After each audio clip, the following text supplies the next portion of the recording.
नमस्कार दोस्तों, मेरा नाम है विपुल राजपुरोहित और स्वागत है विपुल एजुकेशन चैनल पर आप सभी का।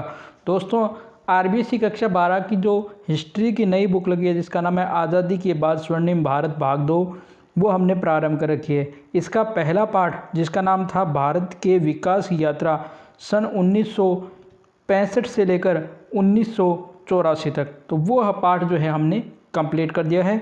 उसके जो है हमने 5 पार्ट बनाए, आपने वो नहीं देखे, आई बटन में लिंक मिलेगा, जाकर देख सकते हैं। आज हम अध्याय नंबर 2 शुरू करेंगे जिसका नाम है भारत के विकास की यात्रा सन 1985 से 2004 तक। चलिए आज का पाठ शुरू करते हैं। तो सबसे पहले इसमें दिया गया है राजीव गांधी के बारे में। राजीव गांधी का जन्म 20 अगस्त 1944 को मुंबई में हुआ था। यानी दोस्तों, राजीव गांधी का जो जन्म है वो हुआ था 20 अगस्त 1944 को मुंबई में।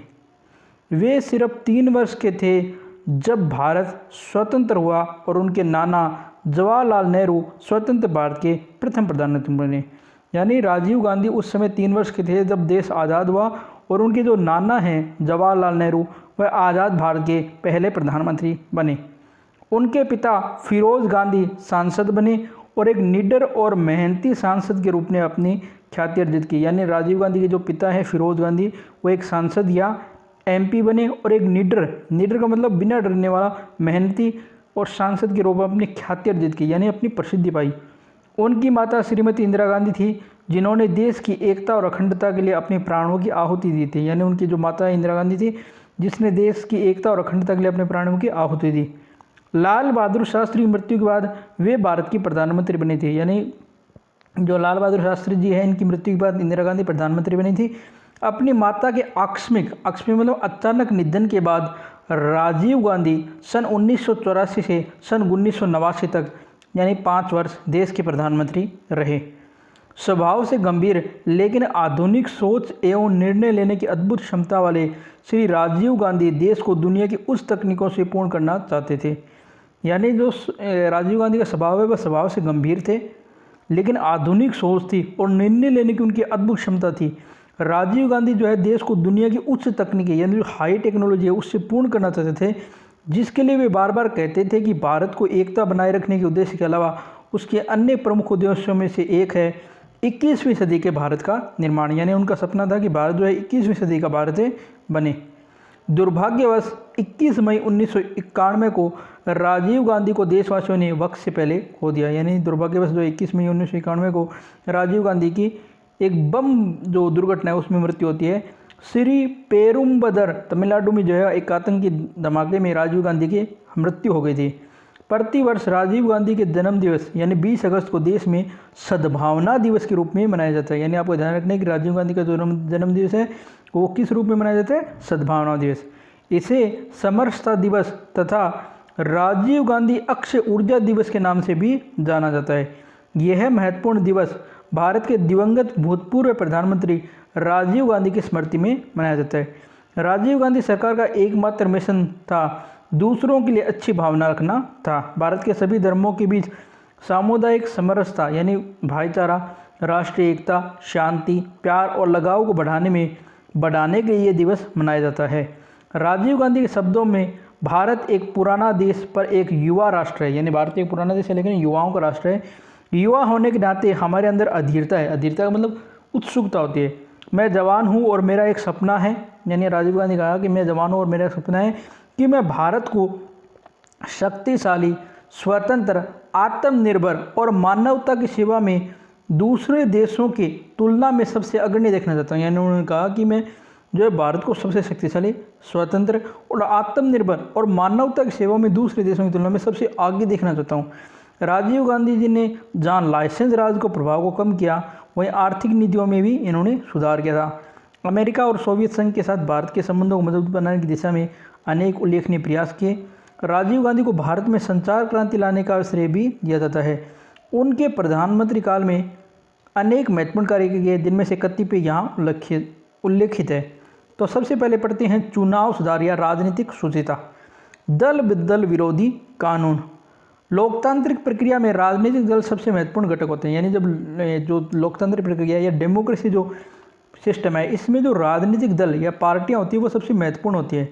लेकिन देश की आज़ादी के कुछ वर्षों बाद ही पार्टियों को मिलने वाले जनादेश की अनदेखी किए जाने लगी। यानी देश की कुछ वर्षों के बाद ये जो पार्टियों को मिलने वाले जनादेश है, यानी जो लोग उनको सत्ता में लाते, उसकी अनदेखी होने लगी। सांसदों एवं विधायकों के दल बदल से सरकारें बनने एवं गिरने लगी। यानी जो सांसद है या विधायक है वो दल बदल लेते थे, जिससे सरकार बन भी जाती और सरकारें गिर भी जाती। इससे राजनीतिक संस्थाओं में अस्थिरता पैदा हो गई। यानी ये जो राजनीतिक या पॉलिटिकल पार्टी हैं, राजनीतिक जो संस्थाएं हैं, उनमें अस्थिरताएं होने लगी।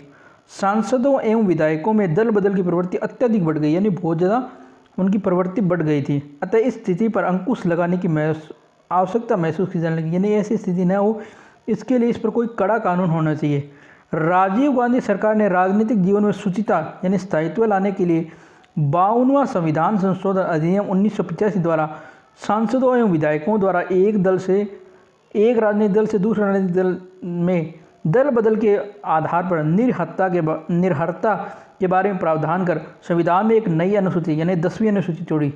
इस अधिनियम को जो है दल बदल विरोधी कानून भी कहा जाता है। अधिनियम के तहत किसी सदन का सदस्य जो किसी राजनीतिक दल का सदस्य है, उस सदस्य को सदन की सदस्य निर्योग्य यानी अयोग्य माना जाएगा यदि वह स्वेच्छा से ऐसे राजनीतिक दल की सदस्यता छोड़ देता है। यानी उसकी निर्योग्यता की क्या मापदंड हो गए, या तो वह अपनी मर्जी से जो राजनीतिक दल है उसकी सदस्य छोड़ देता है, वह उस सदन में अपनी पार्टी के निर्देशों के विपरीत मत देता है, यानी वो जिस सदन में है और अपनी पार्टी के निर्देशों के खिलाफ वोट देता है, वह अपनी पार्टी के निर्देशों के बावजूद मतदान से अनुपस्थित रहता है। यानी पार्टी ने कहा कि आपको चुनाव मतदान में रहना है और वह अनुपस्थित रहता है।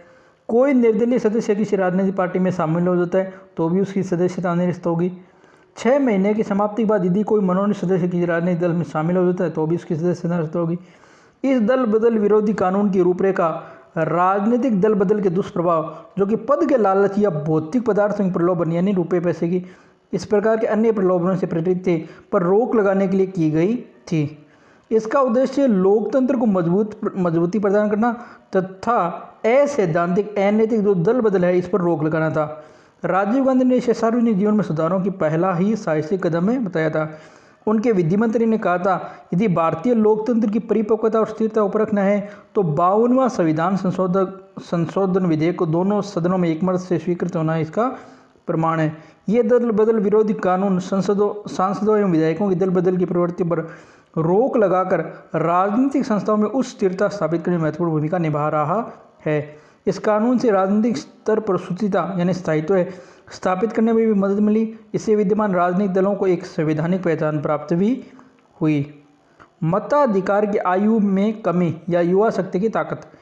देश में वोट देने की जो न्यूनतम उम्र सीमा थी वो 21 वर्ष थी, मगर राजीव गांधी सरकार ने इसे 18 वर्ष की उम्र में युवाओं को मतदान देने का देश के प्रति जिम्मेदार और सशक्त बनाने की पहल की थी। सन 1989 में संविधान के 61वें संशोधन के जरिए वोट देने की जो सीमा है वो 21 से हटाकर 18 की गई, जिससे करोड़ों युवा अपने पसंद के सांसद और विधेयक से लेकर अन्य जनप्रतिनिधियों को चुनते हैं। इससे भारतीय लोकतंत्र अपने वास्तविक स्वरूप को ग्रहण करता और इसमें गुणवत्ता और मात्रात्मक दोनों जो है वो भी बढ़ती जा रही है। तो दोस्तों आज हमने जो है राजीव गांधी सरकार के 2 महत्वपूर्ण कार्य देखे, एक तो चुनाव सुधार और एक मतदान सीमा कम करना। अगले वीडियो में हम जो है राष्ट्रीय शिक्षा नीति 1986 जो कि इस पाठ में काफ़ी लंबी चौड़ी दी गई है उसको पढ़ेंगे। ठीक है दोस्तों, तो यह था आज का वीडियो। आपको आज का वीडियो कैसा लगा कमेंट करके जरूर बताएं। वीडियो को लाइक करना, शेयर करना, कमेंट करना, चैनल सब्सक्राइब नहीं किया है तो चैनल को सब्सक्राइब करना जरूर करें, बेल आइकन को प्रेस करें। धन्यवाद दोस्तों। जय हिंद, जय भारत। घर रहें, स्वस्थ रहें।